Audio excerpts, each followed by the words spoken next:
sfundon për të nisur një diskutim mbi emigrimin e ndaluar e ka marrë nga dy momente të punës si etnologe apo antropologe sociale. Dhe më pas, nisa të vazhdoj me rastin e dhënë në Institutin e Studimit dhe pasojave të komunizmit. Momenti I parë lidhet me literaturën mbi postkomunizmin, ku një nga profesorët e shquar të Universitetit Saseksit I studimeve migratore, Russell King, I cili bashkë me studiusën shqiptare Juli Vullnetari kanë shkruar për emigracionin shqiptar, trajton valët migratore shqiptare drejt Italisë në mars të vitit 1991. Duke mos u marrë fare me periudhën e komunizmit, Russell King parashtron në hyrje të artikullit se një nga arsyet kryesore të asaj vale ishte rënja e strukturave të sigurta, sociale, politike dhe ekonomike, bashkë me rënjen e sistemit komunist. Shoku moral dhe emocional që një person I rritur në diktaturë pëson kur dëgjon se në diskursin akademik ka nisur të zerë vend ideja se strukturat e hekurta shtypse diktatoriale që kanë struktura sociale, ekonomike dhe politike të sigurisë, të sigurta që ofrojnë njeriu të siguri. Që ofrojnë siguri është në vetvete pra sinjali se nga ana konceptuale emigrimi I ndaluar në vende diktatoriale totalitare është ende një temë dhe një çështje që qëndron në boshllëk konceptual. Momenti tjetër tronditës, edhe po ashtu si wake up call shkundës, ishte një vizitë e imja personale në fshatin e Vermoshit, ku fshati Vermoshit duke qenë fshat kufitar, e gjithë popullsia pra e zonave përreth dhe Vermoshit në veçanti, ishte angazhuar në mbrojtjen e kufirit. Dhe gjatë bisedës mbi këtë çështje me banor lokal të Vermoshit, ajo që do të thënë më tronditi thellësisht, ishte mbrojtja që ta banorët dhe pasardhësit e tyre vazhdonin t'i bënin vrasjeve në kufir. E mbronin dhe thoshin, ata kanë shkelur ligjin. Kush nuk shkelte ligjin, nuk vritej. Kush e shkelte ligjin, përderisa ishte ndaluar në ligj të emigroje, vritej ose dënoi. Është zbatuar ligji I kohës. Pra, nuk ishte problematike diktatura që mohonte të drejtën themelore të njeriut për të lëvizur, pavarësisht nga kushtet që mund ta kushtëzojnë atë, juridike apo tjetër, por problemi ishin se viktimat zgjidhnin të shkelnin ligjin.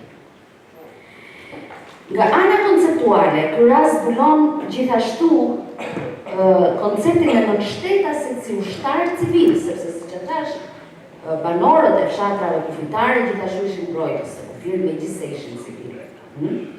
Pra ushtar civil që gjithnjë e mbron ardhen, nga miqtë e brendshëm dhe të jashtëm.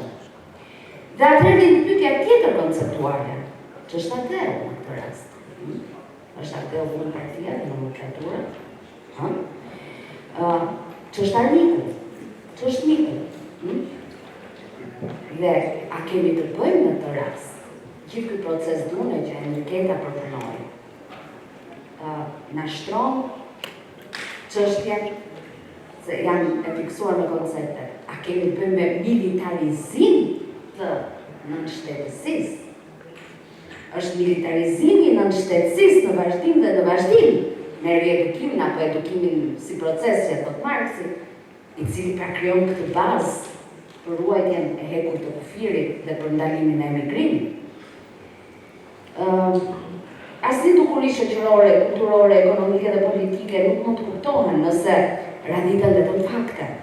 Historitë e arratisjeve si çështje penale, burgosjet politike nën këtë akuzë që binin në kategorinë tradhtim ndaj ateut dhe vrasjet në kufi janë çështje për cilat nga ana faktike ne si shoqëri dim diçka tashmë. Si nga përmes kulturës gojore, transmetimit gojor, transmetimit kujtesës personale apo edhe të grupeve, si nga shkrimet e gazetave, intervistat, memuaret, biografike, autobiografike. Biografia më e fundit që cek çështjen e emigrimit ndaluar në Shqipërinë komuniste për publikun ndërkombëtar është ajo e futbollistit Ruti Varga, Freedom and Paradise My Story. Futbol, Freedom and Paradise, futbolli, liria dhe parajsa, historia ime, e Aratisjes, jashtë Shqipërisë. Gjithashtu bota frankofone njihet paktën përmes rastit të Teti Papavramit apo Ismail Kadares, pra nuk janë që nga ana faktike këto gjëra nuk tipen, por nga ana konceptuale vazhdon pra të kemi bashkëllik. Kështu që nga ky simpozium përfitoi nga rasti dhe mundësia për ta nisur një diskutim konceptual mbi emigrimin e ndaluar.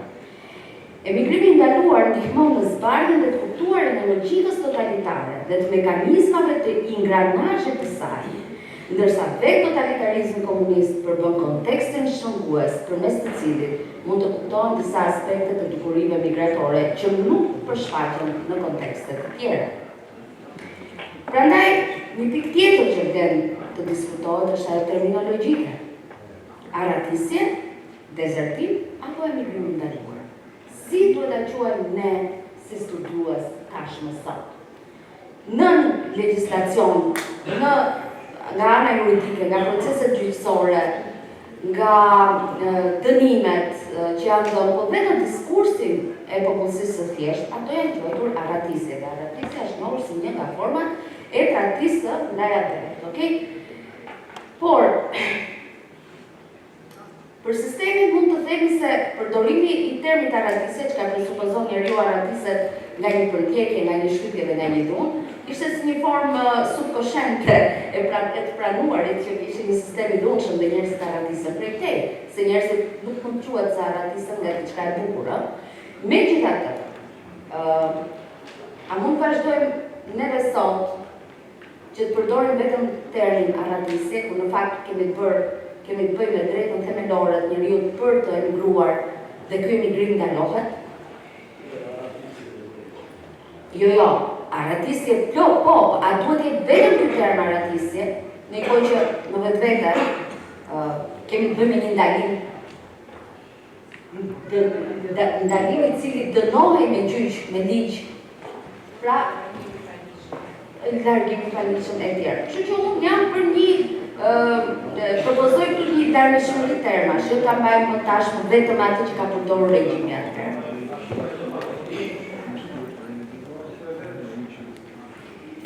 Ta diskutojmë. Koncept tjetër që vlen të zhvillohet është ai pra që e përmendja e militarizimit qytetarisë ose të nënshtetësisë, sepse në Shqipërinë komuniste nuk ekziston të koncepti qytetarisë, në fakt, me drejta dhe detyrë. Që ky si koncepti dhe tërësisht ngusht në konceptin e shtetit diktatorial si institucion total burg. Për ta vënë këtë mekanizëm në lëvizje, qytetari si militarizohet? Militarizohet përmes atij që rekrutohet për të informuar. Përmes atij që rekrutohet jo vetëm për të informuar, por për të dhënë indicje, por për të bërë kallëzime të përpashershme, që duhet të ishin njerëz që çohen të afërmit qytetarët e zakonshëm, në shtetës. Përmes ingranazhit të përfshirjes në zbor. Përmes lëndës së shkollës së mesme, qipja ushtarake, shërësi ka pasur. Dhe e fundit përmes rekrutimit të popullsive që në fshatrat në zonat kufitare, si një domosdoshmëri që e të shtinit në rastin se bërej haptas një përpjekje për të kaluar kufirën. Nga ana tjetër,